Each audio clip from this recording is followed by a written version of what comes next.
Hi there, I'm going to be doing a workout today with my favorite bit of equipment. If you asked me what bit of equipment do I like the best to work every part of your body, work your core, shoulders, legs, butt, the whole lot, it would be a kettlebell. Now I love kettlebells. I generally work out with them a few times in the week, and I'm up to kind of mainly working with a 12 now. But if you're a beginner in a kettlebell, you may find most women that have been strength training for a bit will start with an 8. So this is an 8. But many of my older ladies may start with a 4 and work up to a 6. And some of their leg work they'll do with an 8. The carries they'll do with an 8 or a 10. So kind of the 6 to the 8 kilo mark is great for most people. Just being aware of a couple of things when we use our kettlebells.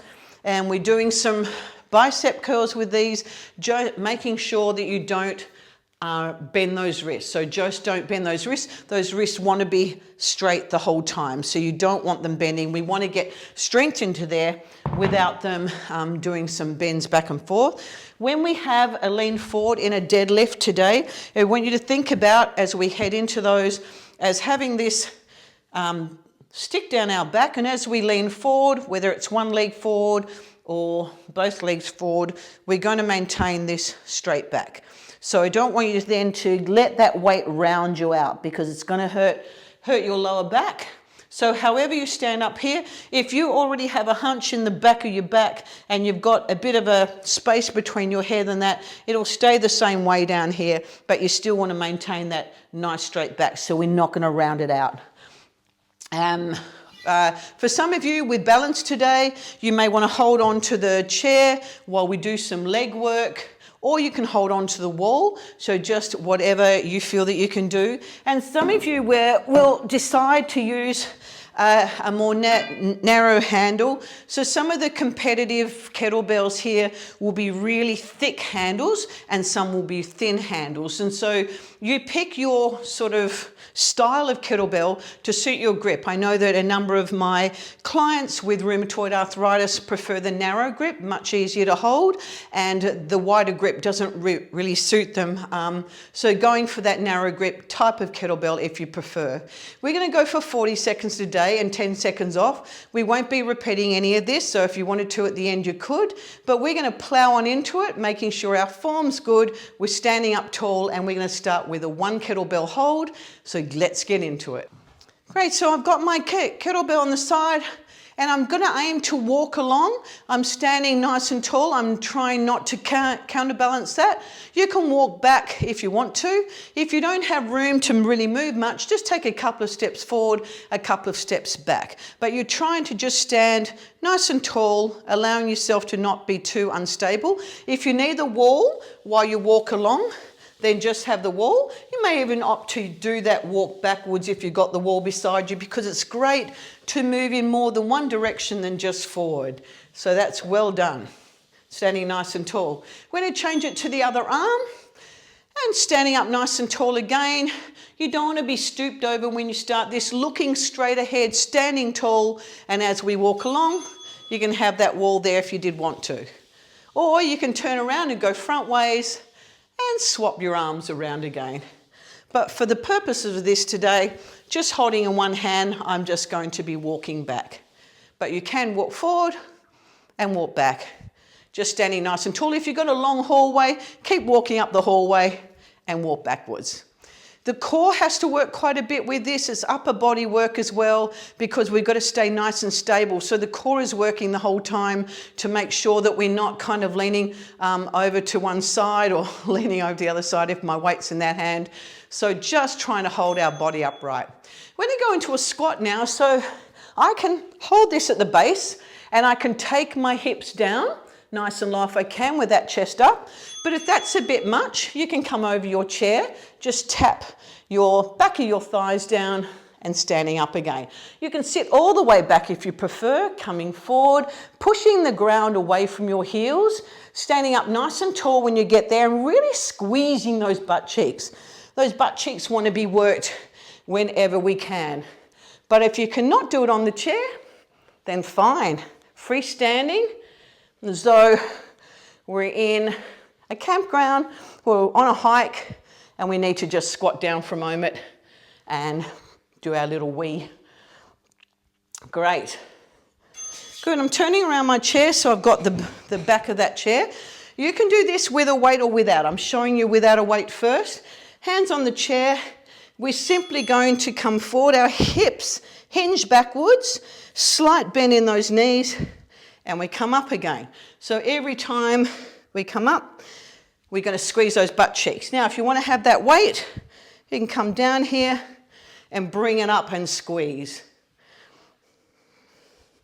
Main thing, you want the tongue on the roof of your mouth as you come forward, and as you come up, really driving through with those hips, really squeezing those butt cheeks hard, just making sure as you come up, you don't bring those shoulders up.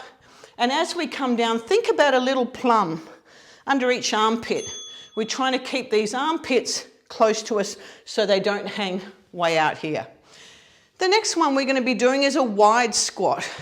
So nice and wide, knees go out, and we're bringing these elbows up. Now the elbows come higher than the hands so that we can work the upper back. But if you don't like those elbows coming up, just stay with the squat and don't bring those elbows up. Alternatively, with these legs, if your knees are starting to cave in, you might need to bring these legs in a bit further because we may not have enough extension in those adductors. They may be tight. So just wherever you can, if you can come wider, go wider. Just want to make sure the knee tracks towards the toes. Beautiful. The next one we're going to be doing is a leg out to the front, opposite arm, opposite leg out to the front. And I'm just going to lean forward into that leg, and I'm doing a row. Now, if you want your chair there, want to lean into your chair, as long as your chair's stable, you can be leaning forward. That back is nice and straight, and we're just driving that elbow up. Great. Good. Well done. The thing you want to remember here is to keep that back straight, like we've got that rod down the back. Our tongue is on the roof of our mouth to support our neck, and we have a little pull in from the belly button to the spine, so activating that core. And if you're on one leg, like I am here, that front leg is also doing quite a bit of work. Take that around to the other side. And now I'm going to take my other leg out. Nice straight back and pulling that elbow up. Great. Always think about form. Your form is really important. If this weight is too big for you and it's pulling you kind of way down here, we don't want that. We can have a bit of rotation, and that's fine to have a bit of rotation, but I don't want your whole body to drop down. So we can drop down a small way, but just being careful that that core stays on and we're nice and strong moving through that elbow up. Great. Good. Good. Next one we're going to do is an overhead press. So for some of you with not good shoulders, you may only come up to here, but your shoulders are still going to work. So don't think that they're not. If you can, bring in that all the way up. So all the way up, overhead, overhead. If you had a big weight, you could take a little propulsion there and take it up. But again, even to here, I've felt my clients who don't have good range of motion for their overhead press through whatever's happened in their upper back or shoulders, and even that small lift will really, really work you. So that's great. Good. Okay, going to come over in a lean. So we're going to stay here in this lean, and I'm going to stay in this position and just rowing up.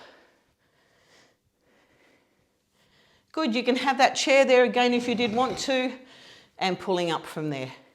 Make sure that core is on. You'll feel that core working in this position the whole time. Good, changing arms. Well done.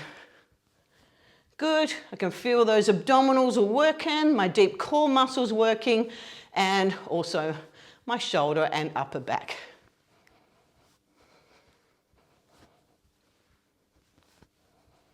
Good. Okay, leg work. Now you can have your chair beside you if you want. We're going to lunge back. So my heel is up at the back. Now if you want to stick with that lunge, you can. We're going to take a lunge back, lunge forward, lunge back, lunge forward. You may even have the wall beside you as you lunge forward and back, or you may not need anything at all.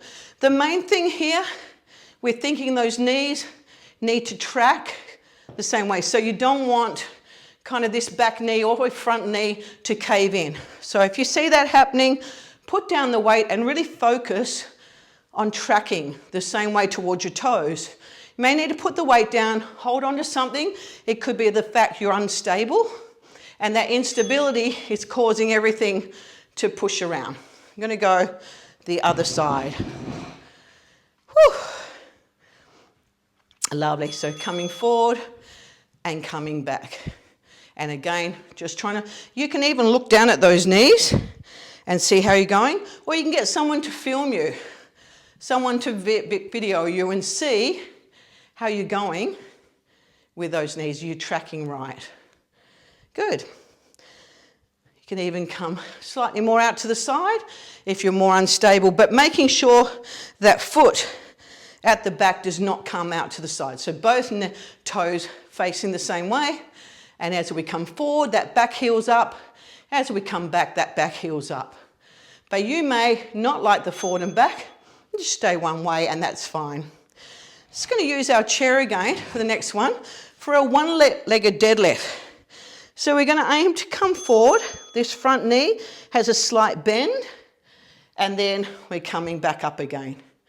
So again, thinking about that little tomato, plum tomato under the armpit, or plum under the armpit, and we're not allowing this to come way out here, staying close to us and coming back up. If that's too unstable, you may find better to just have that foot on the floor. Great, but you should be able to feel that front leg doing a lot of work and going right up through your butt as well. Good. Well done. We're going to change to the other leg. Great. Same thing again. So we're just doing that hinge forward from the hips. And think about that rod or broomstick we have down the back, and we're trying not to, from here, let ourselves round out. So we're staying with those shoulders up, little plum under the armpit, under this armpit, which is holding the weight, so that our arm stays close to us. Good, and I'll show you what that looks like from the front. Whoops, got the wall a bit close. Good.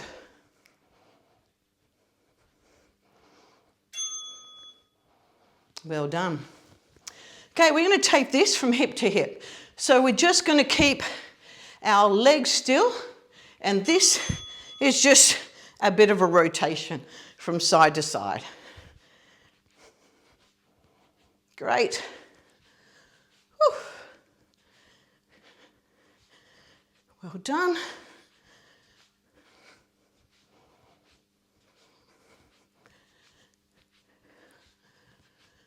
Whew. I hope as you take that side to side that you can feel these abdominals as we move that weight.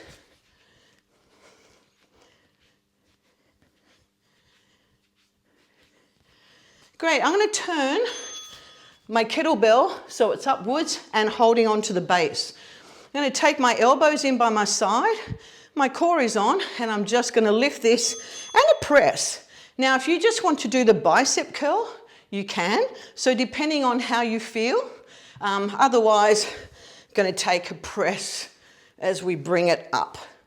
But otherwise, you may do 3 or 4 bicep curls, and then you may choose to do a press. Great, elbows in by the side. Good. You'll feel with that press, our upper back doing a lot of work. Great. Good. I'm going to hold on to one side of the kettlebell and I'm going to grab it with my other hand. I'm going to take this right around the body so we're standing nice and tall and just taking it from hand to hand. Great. Transfer it from one hand to the other. Got another 5 seconds to go. Then I'm going to take it the other way. Sometimes that can be a bit confusing. Let's go back the other way. So many times in life we'll do movements one way. When we try and direct those movements the other way, our head gets all like bamboozled with that. So it's really great to train in all different directions and different ways of doing things so that it's good brain training. Now we're going to grab our weight. Now you may have the chair in front of you, so you've got that to hold on to as we step out to the side. Now, some of you won't find that this side lunge will be good for your knee. You may only do a small one, and that's perfectly fine. But if you can, a nice big side lunge, out.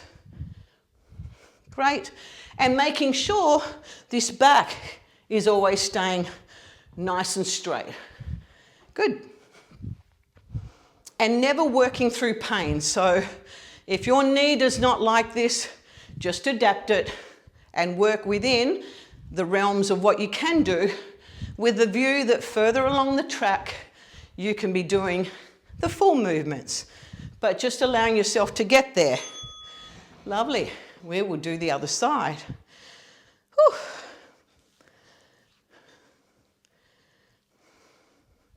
Great. As I said before, if you always train just in one direction and it's just forwards or forwards and back, and you don't do sideways movements, we're putting ourselves at a big disservice, because it could be that I'm walking along one day and like, oh, makes me have to step over a drain or a ditch, and I want to know that I'm stable doing that. So just always really being able to work your body in a variety of directions is a great thing.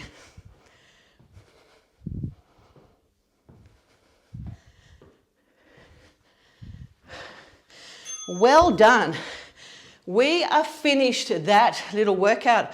I hope you've enjoyed it. There's always ways to make that a lot harder, but we have done well today. We've just gone once through it. Feel free to repeat that if you did want to. And yeah, there's always ways to add on to all these movements as well. But I'm making this as a basic kind of beginner one. And if you find that your weight is too heavy, go lighter. And if you find that the move further out, further back is too hard, make it smaller, and feel free to hold on to something while you get your stability better and better. So well done on your effort. Please let me know how you've gone. And yeah, I hope you've enjoyed it. Look forward to seeing you next time. See you later.